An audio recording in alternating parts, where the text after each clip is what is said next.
What is going on, ladies and gentlemen? It's your boy Rufus. We're back at it once again with another installment of the Rufus Rundown. Finally been on a trend of consistency here with the rundown, as well as, spending my time on the air with Holy Cross and Dean College as well. I mean, I think I had 3 calls on 3 consecutive days recently, so just been trying to take care of business on the airwaves, so appreciate you tuning in here. If you haven't yet, please be sure to remember to like and subscribe and follow if you're listening on any of the other places that you do get this podcast. But again, I'm not sure if anybody saw the video that I posted on my social media streams as well, which you guys should give me a follow on at Rufus Rundown. I think with the majority of those, I think the Rufus Rundown for TikTok. All the information will be below in the bio of this video on YouTube, and then if you're over on Spotify, I think the anchor page, the home page, has all the information as well. But Rufus Rundown pretty much should be able to find the home, and if not, the RufusRundown.com has all of those options as well. So we're looking to advertise. I am looking to advertise with the show. I'm looking to whether it be sponsoring a segment, sponsoring equipment, ad reads, or actual advertisements on the show. I'm looking to do that, so I think that having segmenting this to certain breaks. If you want to sponsor a segment, we might do a specific segment. So if you're coming from a golf company perspective, you want to throw me some cash for talking about a golf segment, I would do that. If you want to talk about sponsoring equipment, like I might buy a certain piece of equipment like a microphone, I would shout that out too. I would feature it on screen. I'd put your logo up there. Like, we can talk specifically what we want. Prices are not going to start at a crazy level, but that's just certain things I'm looking into, so please feel free to reach out and message me. The email, I believe, should be linked here. If you can't message me here, message me on social media at Rufus Rundown. Hit me up privately as well. It should be rufusrundown@gmail.com should be the email as well, so please be sure to reach out there. But overall, yeah, that's what we're looking to do. We're looking to expand, continue to grow the show. I'm looking to grow with a business. It's not just that I'm looking to just make money myself. I want to grow with businesses. I want to talk it through with people, and I'm not looking for an incredible amount. I think what I do provide with the over 600 subscribers that I have and the video views that I can get between this and with short videos, I should surely be able to help a business. So let's grow together, grow with the Rufus Rundown. That's what I'm saying. That's what I'm trying to do. So also on top of this show, I'm going to be dropping tonight, probably during Thursday Night Football is when this is going to go live.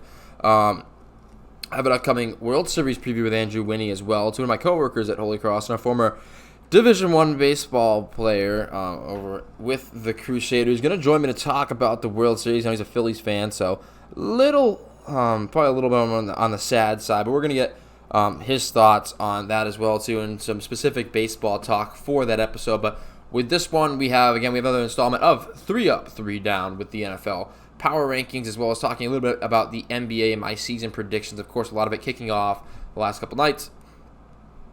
So we'll be talking about that as well. Also, a couple of other things to talk about in terms of the Michigan football. Well, Michigan State doing one thing and Michigan doing a whole nother. That is worth talking about as well. Of course, Jack Mack over on Twitter as well too. He's been a big part of that Michigan deal. But I'm going to start it off with 3 Up, 3 Down. The NFL week overall, starting on a Thursday night as a Saints fan, incredibly depressing for myself. The Saints continue to be a dumpster fire. The NFC South continues to be a dumpster fire. I mean, we're 7th in scoring defense. We have just zero creativity on offense. Foster Moreau, even when we did finally put something together, dropping a wide open touchdown. So quite depressing there. But, like I say, at least the rest of the NFC South is going to continue to be a dumpster fire, and I think the first team to get to a positive record, I think 9-8 will probably take that division. So, hey, you get in the dance, you see what happens. The other thing, too, Tyson Bagent just doing the damn thing, just doesn't care. Division 2 cat, undrafted. He looked cool, calm, and composed, and just doing his thing. His dad was a professional arm wrestler. He was ready to just CrossFit his life away and just work at the high school. Was pretty sure that he was making his last ever start. He was going to give the NFL a shot, but was making his last ever start at his time in Division II. But eventually getting this chance to do it in the NFL and winning in that start because the Raiders just going to do what the Raiders do. They continue to be a dumpster fire themselves. And overall, too, defenses, they might have started slow. I might have seen some crazy offensive performances like the Miami Dolphins and other teams as well. But overall, defenses have settled in, and they're showing up. They're certainly showing up out there. And it's certainly progressed, with the teams that we're going to see in these power rankings, starting off in the 3-up, 3-down team that has, I think, moved up the most in terms of what I would consider a Super Bowl bubble. Baltimore Ravens, statement win over a really talented Lions team. Now, on the flip of that, the Lions are going to be, tease here.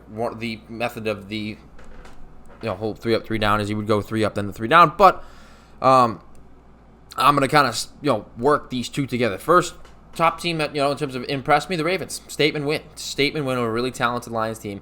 Obviously Lamar Jackson, when he's on and healthy, it's someone to look out for. And the defense has played well. I mean, they are the first in scoring defense in the NFL. On the flip, the Detroit Lions, I don't even know what to categorize that loss as. I don't know. Again, this was a game that I thought was going to be a statement win for them. It was my lock of the week, my number one lock.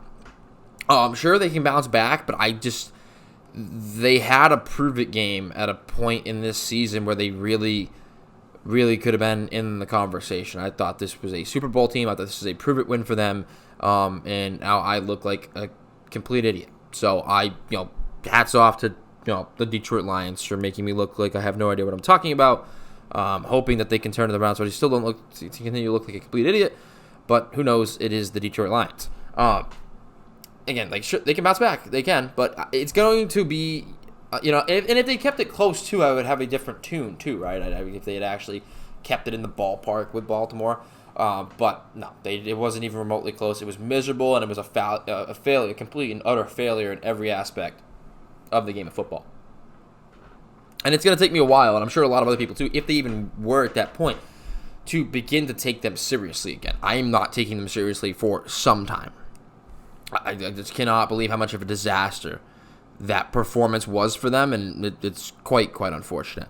So yeah, overall, Detroit Lions absolutely depressing. But on the other end too, they're still a really talented football team. They have played really well at this point. So all things considered, for the Ravens to do what they were able to do, to have the game plan, to have the preparation, to show up for that game the way they did, this has been a really good Lions team. It's a Lions team that beat the Chiefs early in the season. Given it was week 1, still they have had some big wins. They have proven themselves as one of the more talented rosters in the league. And the Ravens ran them out of the building. Like I said, sometimes it can just not be your day, and sometimes it can be. But it looks like that they have kind of revived MVP Lamar Jackson. Like I said, the defense is solid. First in scoring defense overall, certainly over the period of time. They have settled in. The Ravens have always been known for the defense, and they have developed this system finally around Lamar, where it's making him look really good, regardless of the receivers that he has. I mean, I think Odell was a big thing. Zay Flowers kind of opens it up for him, but overall, it looks like they finally have a more comfortable Lamar Jackson and a healthy Lamar Jackson for the time being to make plays for them. So we'll transition that into the second 3-up, which is hard to think if the Chiefs can continue to go up in terms of what you would think. But overall, considering how teams have fallen, I would say that the Kansas City Chiefs have solidified themselves as a Super Bowl favorite once again. Defense playing very well, second in scoring defense, which is not something you would expect to hear out of these Chiefs teams, because for those periods of time where Mahomes would just be winning in shootouts, hasn't necessarily been the case this year. The defense has been really, really good. Built up with a lot of young guys they've drafted very well in Kansas City. Obviously Pat Mahomes is going to do his thing, but when you're paying him all that money and you don't have the receiver talent, obviously you're going to need the defense to step up, and they've been able to get the ball back to Pat Mahomes, and Pat Mahomes has been able to do his thing. The Taylor Travis effect is still a thing. He's more than doubling his yardage when she's in attendance, which I believe Micah Parsons was either live stream. I believe he was live stream when he talked about how there's a different perspective as an athlete when you know that there's a female, there's a good-looking female up in the stands that's there for you, what it does to your psychology, and that can be studied. But Andy Reid's here for it too. All for it, considering his production. So, again, I'm not a big fan of it being on my screen every 2 seconds. Al Michaels, neither is he. He came out with comments saying, we're not covering it, we're not doing it.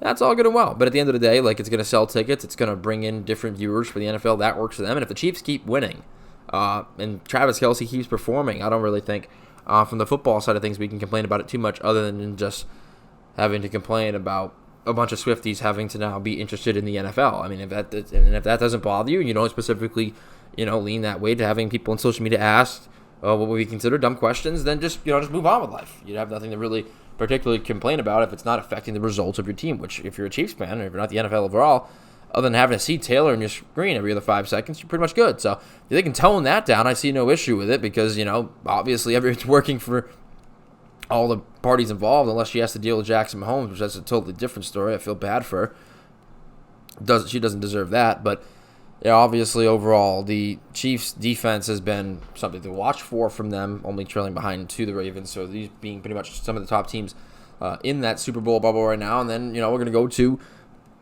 what I would consider the ending team of the 3-up, the Seattle Seahawks. Now, they only did beat the Cardinals, and it really wasn't like that incredible of a game, considering it was 20-10, but they still cover the spread. They have the number one scoring defense over the last 3 weeks. They have a run game. They have multiple running backs. They have a quarterback that is a veteran and can play mistake-free ball. I didn't like the loss that they had to the Bengals, considering their pass protection broke down, but they draft well. I think it was Colin Cowherd that put a graphic out there saying, seats at the adult table, teams that draft well, teams that handle their business well overall. And they don't just have these huge destructive failures at the helm. And the Chiefs also being one of those, they've been able to put together really good teams with really good young defenders and putting the right weapons even at the right price around a guy like Patrick Mahomes. And the same to be said for the Seahawks. The Geno Smith thing has worked out for them. They paid him the right amount. They bring in guys like Witherspoon, and they've drafted well in the backfield. Even if it wasn't the top round guys that have done it, they've found players that are able to do it. They've drafted in the receiver room well with Smith and Jigba finally getting the end zone and doing damage. I mean, DK when healthy, obviously. They've really done a good job overall drafting with that roster, and Pete Carroll's really overcome a lot of expectations that were not there for him in the recent years. I mean, of course, you're trying to still overcome that huge mistake that was made in the Super Bowl with the decision to throw it there, but overall, they have really still drafted well since then. They've been able to be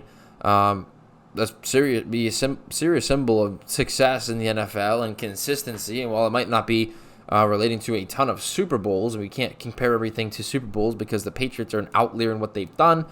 They did get a bowl at the time of Russell Wilson. You look at how bad Russell Wilson has looked with Denver. You look at what he looked like with Seattle. You look at how they've drafted since, how they handled that entire trade, and what they've been able to take away from that, and the value they've been able to get out of that. It's incredibly impressive, and it's why they're one of the more impressive, especially with the 49ers falling injury-wise, they're one of the more impressive teams. But you look at how well those in terms of I didn't do that on purpose, but I did my research after. But when I picked the 3 teams off the top of my head that I think have really moved up the most in my mind in terms of proving something to me in that last week. I mean, you're taking teams that were already good. You like to think that last week it was teams that were really moving up in that way, like the Browns and such, but these teams impressed me this week and what they did and what the Chiefs were able to do against the Chargers, the Ravens were able to do against the Lions, and overall the Seahawks, while it was not really a talented Cardinals team, they respond to a tough.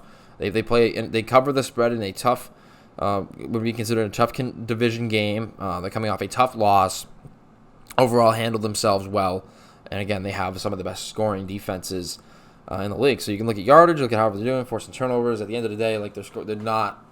Their defense is finding a way to get off the field, allow the offense to do their thing, and they're not being run out of the building, not competing in shootouts. There's a lot of sustainability to what these teams do, and it's why they've impressed me the most. Now, looking at the 3 down, we've already covered why the Lions were just an abysmal failure, and back to I mean, I don't know if they were ever doing the paper bags over their heads, but I mean, after a performance like that, you certainly wouldn't have held it against anybody.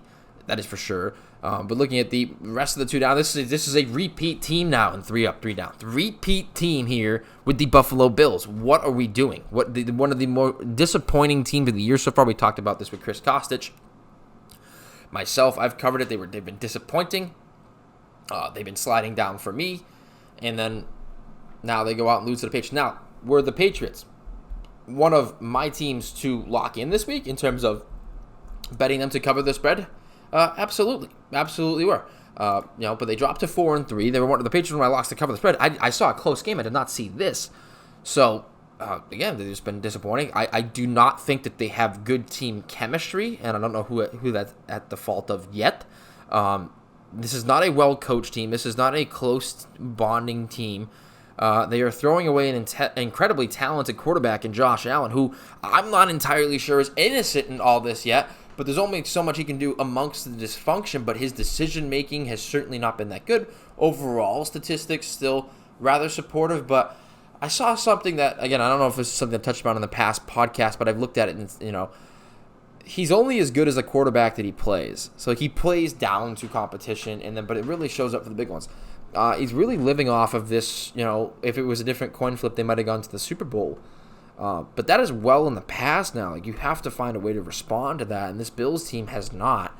Again, I'm really starting to question the coaching of McDermott, their preparation. It seems like they play down to opponents a lot, and that comes down to a coaching thing, in my opinion, being able to get you guys up to play week in, week out, regardless of how much more talented you are than a certain team you're going to face.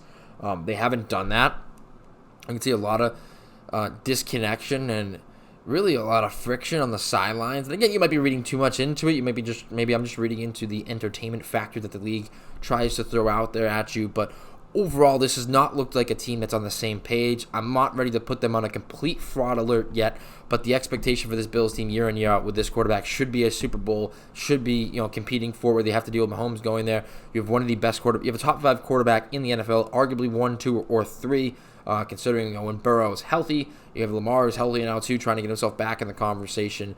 But the likes of those guys, also other guys performing up to the level too with Hurts, with Goff, with Matt Stafford, who's aging, but still there's a lot of different names you can throw in there in the top 10. But in terms of like having top tier quarterback talent, in terms of guys that are special, Josh Allen is up there. His decision making has truthfully held him back.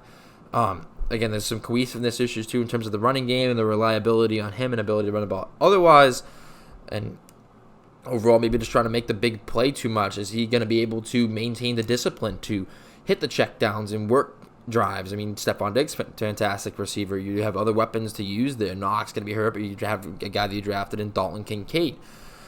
I don't particularly like there's not. What's the route? I don't know if the route is I don't think the route's a play calling thing. I don't think the route is, I think it's like it's internally it's a locker room thing. I think it's a coaching thing, and I don't think it's like an X's and O's thing. I think it's really just a team culture thing, and I don't know if this is something you can fix because I think it's already been going down. I think it's been trending in a downward direction. I don't think that's something you can fix with a trade deadline. I don't think that's something you can fix with some signings. I don't think that's something you can fix within a season. As unfortunate as it may be, it's something that can really heat up too quickly and kind of explode in your face. And I don't know if that's the route that the Bills are going because they were able to beat a good Dolphins team again. But like when you're playing down the competition and playing up to good competition, playing down to bad competition, it comes down to a coach and then it comes down to a team culture thing, and that comes down to leadership too. So that's not Josh Allen is not innocent in this. His ability is fantastic. But as a leader, he needs to perform at a different level too, and that includes his decision-making on the field, and that includes his leadership ability to lead a team against teams that are not as talented as them, which he's not been able to do early in his career. So that, cohesiveness with that and the coaching staff has not been on display at all, and it's something that they're certainly going to have to adjust. I just don't think they're going to have time to do it in season, and it might even take a while in a couple off seasons, which is why they very well might have already wasted a window that they have with Josh Allen to go to a Super Bowl, to win a Super Bowl. So only time will tell, but that's where I sit from my perspective looking at the Buffalo Bills and what they haven't been able to achieve and what they should be doing. Last but not least, the Los Angeles Chargers, which, speaking of being outcoached and speaking of wasting a talented quarterback, the Chargers are doing just that too. And again, Brandon Staley, I don't think Sean McDermott's getting on the Brandon Staley level in terms of what he's done early in his career, and why I still don't understand why Brandon Staley is employed with this Chargers team. I guess it's easier to sit here and for me to say that, but I'm not sure if we've entered, likewise with Allen. There are various situations, except that the Bills have had more success and they haven't exactly fallen off as much to having a below 500 record as the Chargers have, and have missed playoffs appearances and have missed the playoffs. Have we entered the Josh Allen, Justin Herbert is overrated era? More or less, I think we're getting closer to the Herbert is overrated era, but I don't think we're there yet for both of these guys. But it is certainly, we're working towards that discussion, right, that these guys might not be what we thought they were. Doesn't help that he has Brandon Staley. You can only do so much as a quarterback to beat the coaching that you're actually dealing with.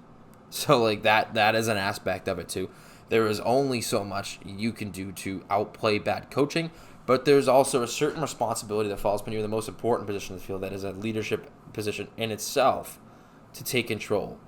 There can be a lot going on, but I don't think everything was ever perfect when Tom Brady was doing it, and he still was able to win 7 Super Bowls in his career. So again, maybe the outlier there, but there's plenty of talented quarterbacks, plenty of Super Bowl winning quarterbacks that are able to deal with a lot of stuff behind the scenes, and it's still on their shoulders, because they're the ones out there that are really making the meaningful plays, and it's something that I think that they're gonna have to check themselves with.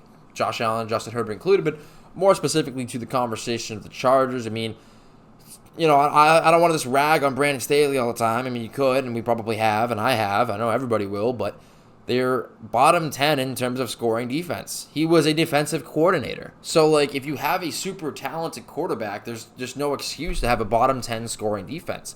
You should be able to build a super talent. You should be able to build up a defense, whether it be based off of talent or based off of scheme, based off of just anything. You need to have, if you're a defensive head coach, you need to have, if you have a good, regardless of your relationship with the quarterback, you need to be able to put a defense around him. You need to make sure your guy's on the field. Other teams find ways to just keep Herbert off the field. It keeps him out of his rhythm. They put pressure on him. Again, they make the move for Khalil Mack. They've been able to make certain moves. Of course, the J.C. Jackson thing didn't work out, but at the end, you have playmakers like Derwin James, Joey Bosa, Khalil Mack, as I mentioned, and then you just have to find a way. They have the junior there too in the secondary, and I don't know why I'm drawing a blank on his name, but it'll come to me. But yeah, I don't understand how he still is there, because like the defense has not improved. He's a defensive head coach, so the defense has not improved. Of course, you have certain games where people go off, but the defense has not improved around a super talented quarterback. Now you can say he's overrated too, but even then, still he's better than most. And with him being better than most, you need to find a way to put that defense around him. Staley has not done that at all. Just not good. Not good. It's trouble there. I don't know how they're going to end up fixing it. I mean, because like it could get worse. It's the thing. You don't know. Like it's either the evil you know, or the evil you don't know, with bringing another coach in, bringing another system in, and they've already paid this guy, so they have to find a way to maximize the opportunities for a guy that's going to be pretty much either already in his prime or entering his prime. It's a very tough division.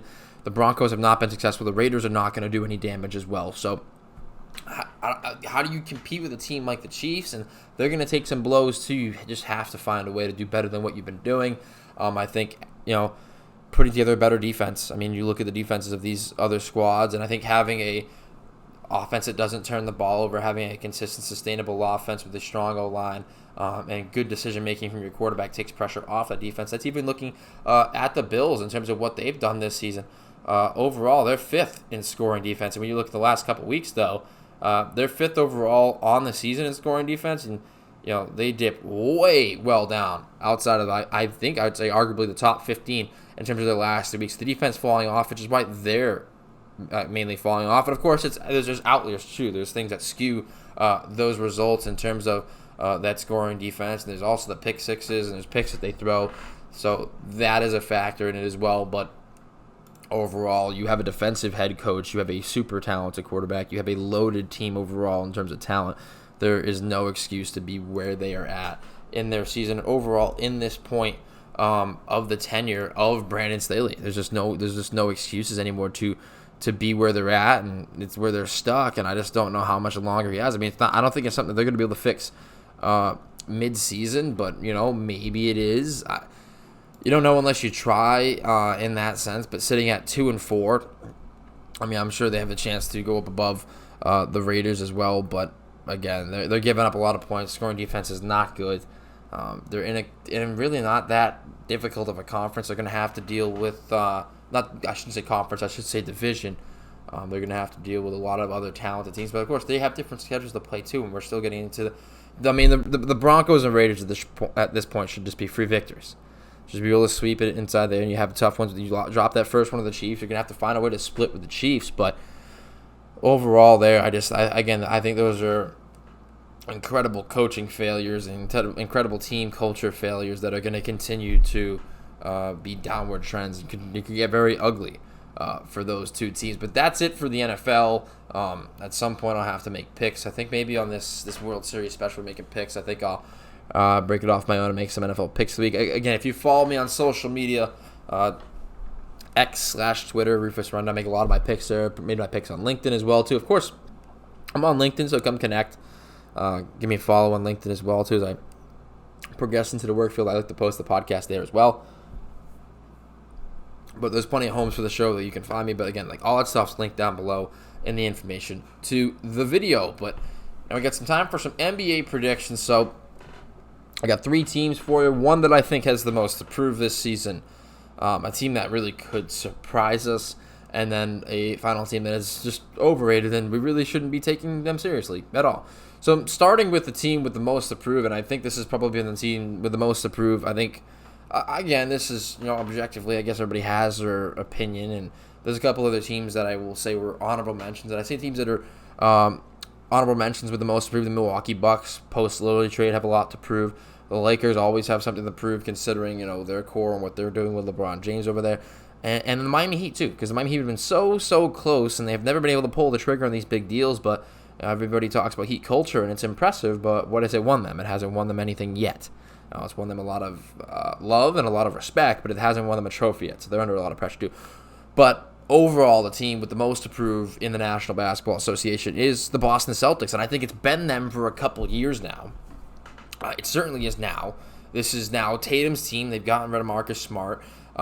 There's not much depth there, but they have 4 superstars with the big 4, and they need to make this happen now. And it shouldn't even have took this long. I don't think it should take this type of lineup to do it. But I think getting rid of Smart changes the dynamic of the team, and it should propel them to be able to do more because I think the disconnect with coaching and the culture there too. I think that's but again, it's really more of a player sport in the sense of basketball too, with leadership in terms of how Coach Marcus Smart was over there with the clipboard. Of course, he bled green. He was a great part of the team in terms of the heart that he had and the tenacity. But I can go without watching a game and hearing the grunts and moans of Marcus Smart flopping all over the court, which now they're going to be way more tougher on. So we'll see if he's still flopping as much in Memphis with the technical fouls being given out for embellishment. But overall, it's Jason Tatum's team, and there's really no excuse anymore. Of course, see the opening night from Porzingis. I think they'll figure out the rotations more, and everybody will pretty much balance into touches. But Jaylen Brown didn't look good last night. It was only one game. We're not going to read into one game. I'm not reading into one game, but you have the Jaylen Brown, who's going to be one of the most expensive NBA player ever. Tatum's probably coming around to that contract as well too when his time comes. It's a lot, and they're going to make up a huge chunk of the cap, and they're not going to be able to keep guys like Drew and Porzingis around, especially the level they're playing at.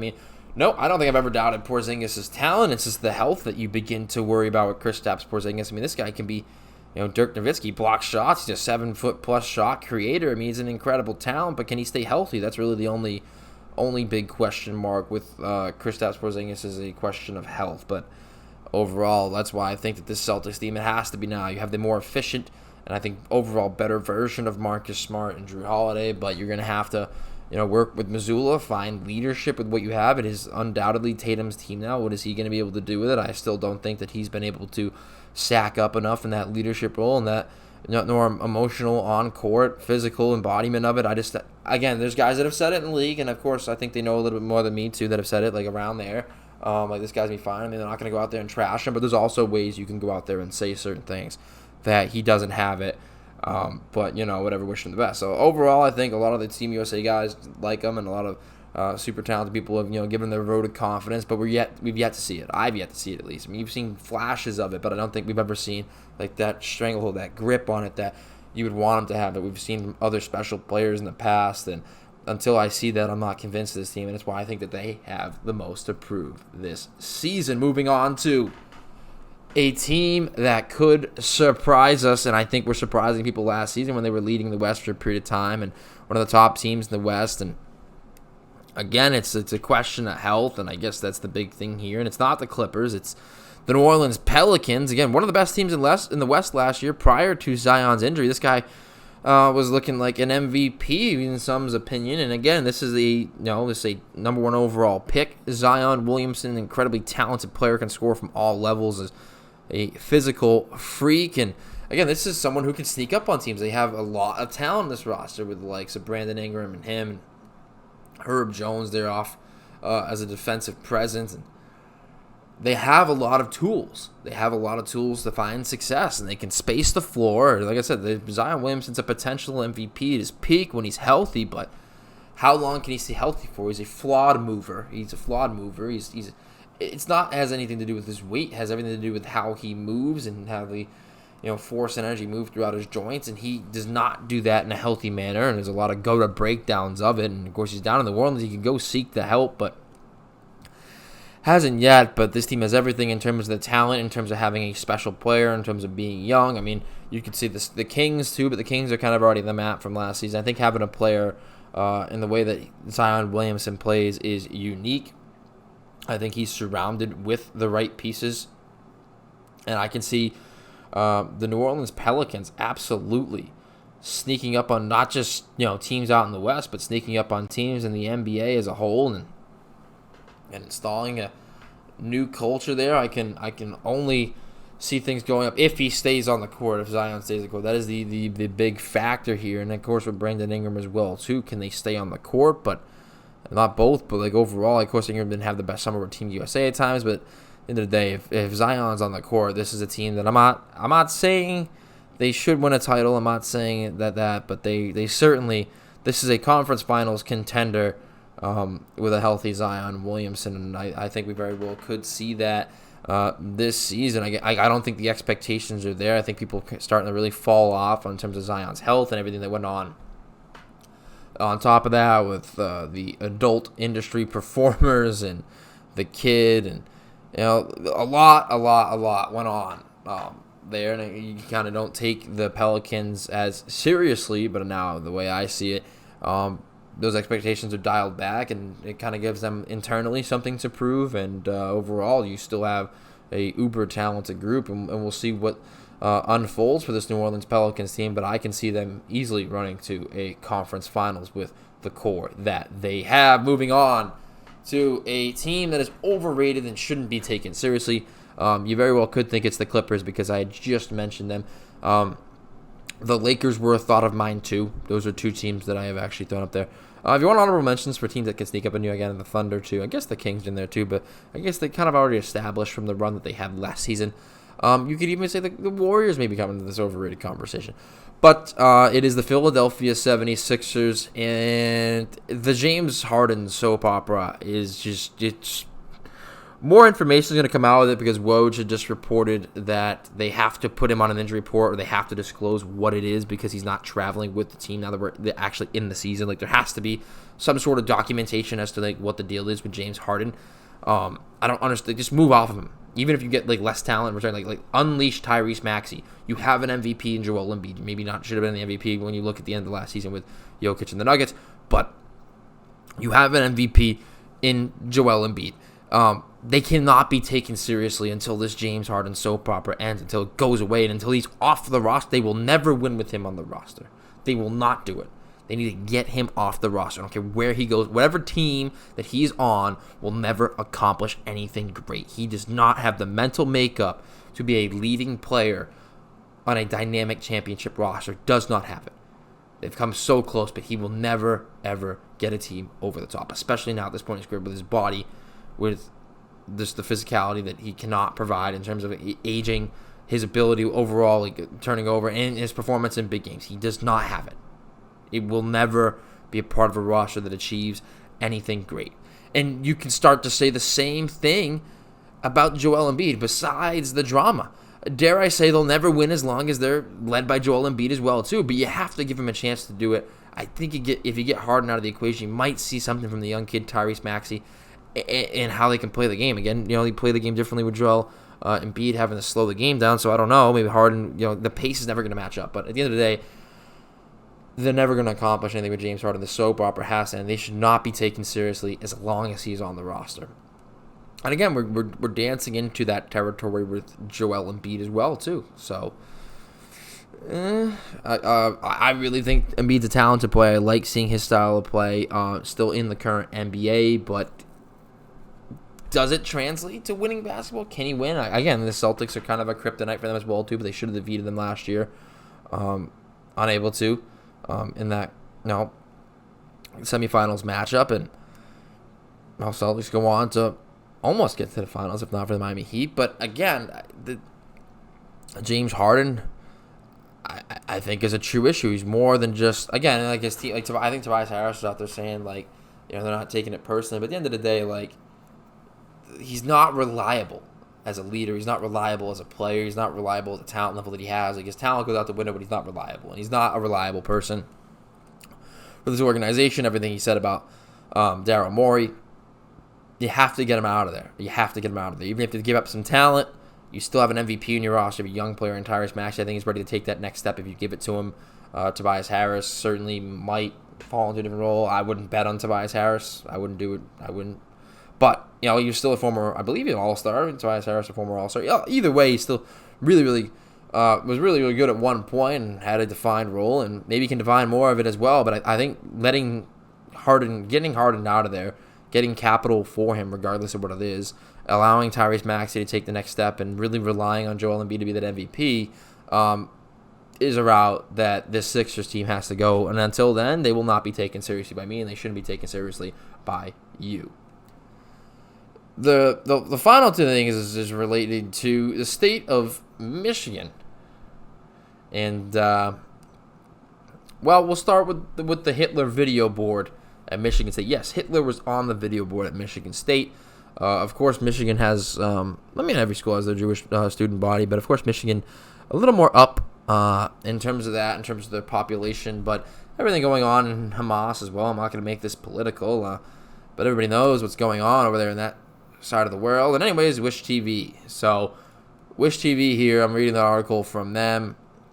Michigan State apologizes for image of Hitler on football stadium video board. And of course, I'll have the picture up to share with y'all as well. And a picture, this is from East Lansing, Michigan, Wish TV, the article by Cody Fisher. A picture of Adolf Hitler was displayed on the video board at Spartan Stadium on Saturday before Michigan State took on the Michigan Wolverines.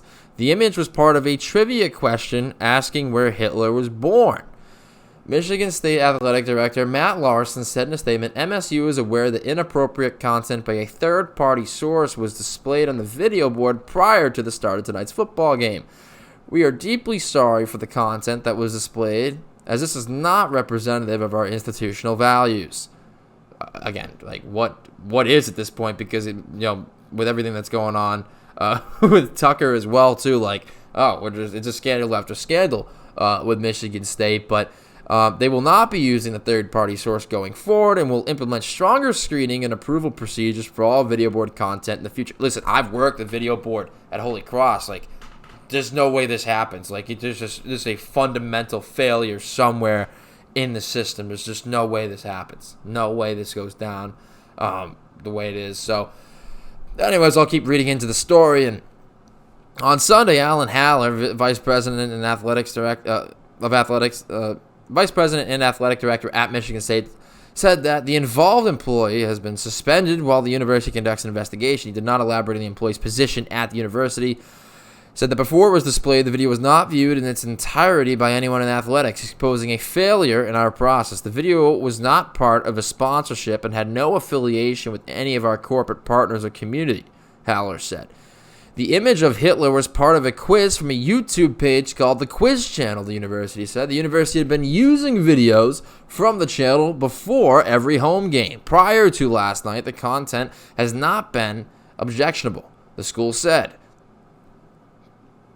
It's never flying. It would have never happened at Holy Cross, and it's not. I don't having seen how the process works at the Division I level. Again, we're not that big, but having seen how it works, what? How? I don't. It's insane. I don't understand how it happens. I'm not watching the whole thing through. I mean, it's only however.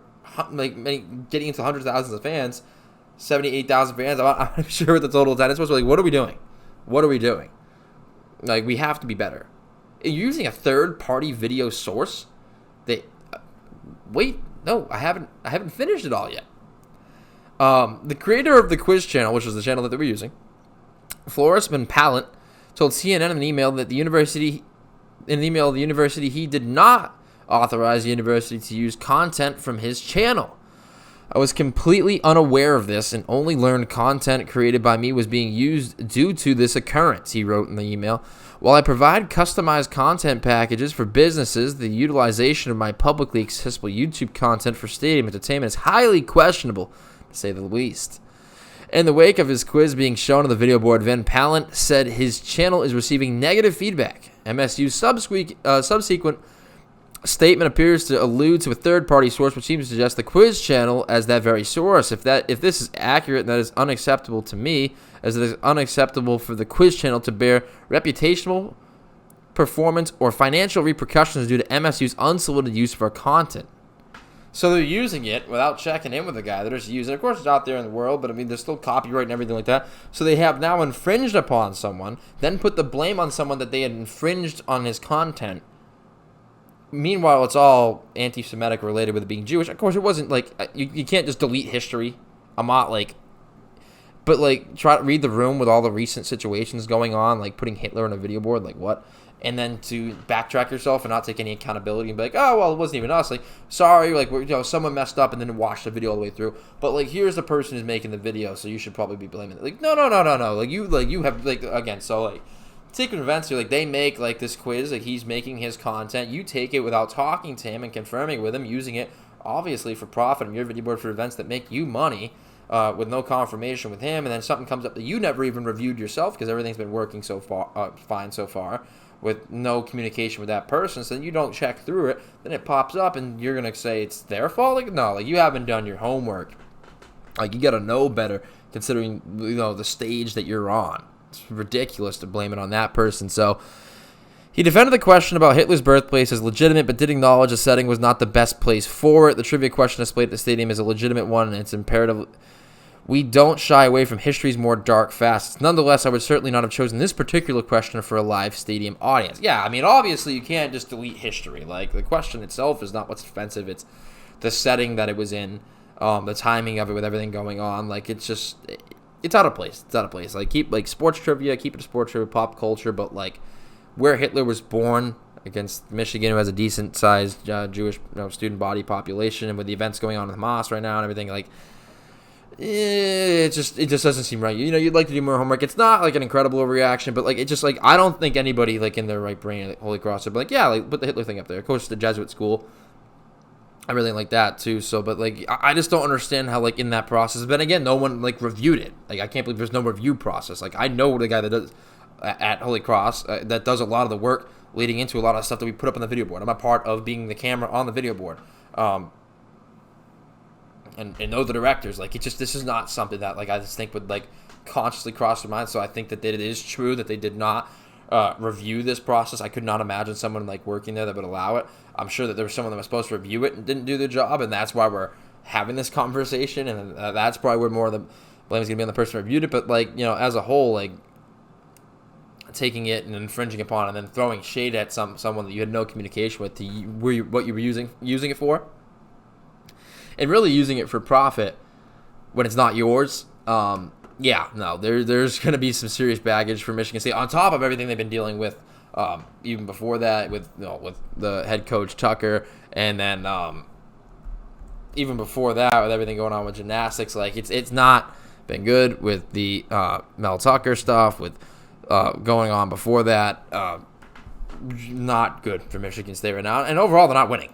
So not a winning program putting together. And then it lets me transition into the Michigan football sign stealing, which is it stealing? Is it sign stealing, or is it just scouting? Again, this is every analyst and person in college football has commented, and this is not Spygate. They're not taping practices. Everybody can see it. Again, Deion Sanders spoke about it. Even if you know what the signals mean, you still have to stop the play. I mean, you could tell someone what's coming in football, and you tell me, hey, Lucas, power's coming your way. I still have to fight off a double team from 700 pounds of man. It's not that easy. I don't understand why there's no responsibility on teams to change them.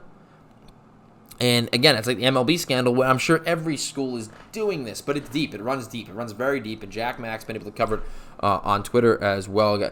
One of the people who work for Barstool. He's covered it pretty in depthly, and going over. I mean, this guy was a former Marine captain. He forewent going to Michigan because he wanted to coach so badly, that knowing that it would make him a better coaching candidate if he was in the Navy and he went to be a Marine Corps captain. If he had a military background, it would make him a better coaching candidate, which is overall just impressive.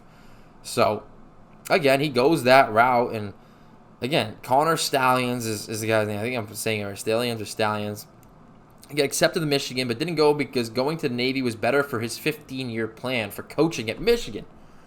Became a Marine Corps captain, eventually makes his way there. And, again, like, since a young age, he's wanted to coach at Michigan and has now put together this entire plan. Now, there's continued updates of the situation that have, it goes deeper with, and again, this is where we start to venture into sources. There is, first and foremost, there is an NCAA investigation going on, and I'm not sure the depths of it. And again, the only problem I have with the Astros thing was that they were using electronic equipment. But then again, like, I'm not just going to believe, again, this was a time where offense was low in the MLB, and pitchers were using sticky stuff, and they were trying to get even, and that's what they did, and they did it better than anybody else, and that's why everybody got upset. And that's the same thing with Michigan. It's petty. Everybody, even Robert Griffin's gone out to say that this is just scouting. And overall, change the signals, or you have the signs up there, like, and even if you know what it is, like, you still have to play against it. You still have to make the plays against it. So if this investigation is trying to find that Michigan is only at the level they're at because of it, it's incredibly naive and stupid to think that their success is solely coming from this. I mean, Harbaugh already suspended for other COVID-related things, which was some time ago. Overall, I'm not sure what the investigation is going to find. I'll be able to speak on it wholly at the end of the investigation. But from as it stands right now, I think this is just an absolute witch hunt. It's crazy. I think every other big-time school is doing this and finding ways. And if they're not, obviously there could be a correlation as to why they're not succeeding as much. I truthfully believe this is a process that's going on with a lot of them. Again, similar to my comments that I made with everything that went on with the MLB sign-stealing scandal. So, overall, I don't understand why we're going at Michigan like this. I'm sure every school is doing it. And their success, I'm sure they're having success with it. Otherwise, people wouldn't be complaining about it. And they've had success overall, which is a big reason as to why someone had to make this happen. But, yeah, no, I'm just – it's not what's behind their winning. It's part of the scouting, and any of these analysts and guys are telling you that clearly it's been going on for a while, and it's just a witch hunt at this point. So that's all I got for everybody today. I'm going to close this one out, and again, be on the lookout for the MLB World Series, Major League Baseball World Series preview. Be talking to Andrew Winnie about that, so we'll have a guest. It's going to be pretty much back-to-back podcast days, but of course the World Series starting will be later today. By the time this one is later, by the time this one is posted, the World Series will be starting tomorrow. By the time I record that one and post it, it'll be starting later that day. So clearly getting close, not much time to work on it, but that's everything I got here for you guys today. Be sure to follow the show, like and subscribe. Follow if it's on any other platform outside of YouTube, and follow all social medias that are below in the information of this video on YouTube. It's at Rufus Rundown on Twitter and Instagram. I believe it's the Rufus Rundown on TikTok. If you're looking for that one, of course, the Facebook page up there as well, and the RufusRundown.com will get you to where you need to go as well. But until next time, boy Rufus, signing off.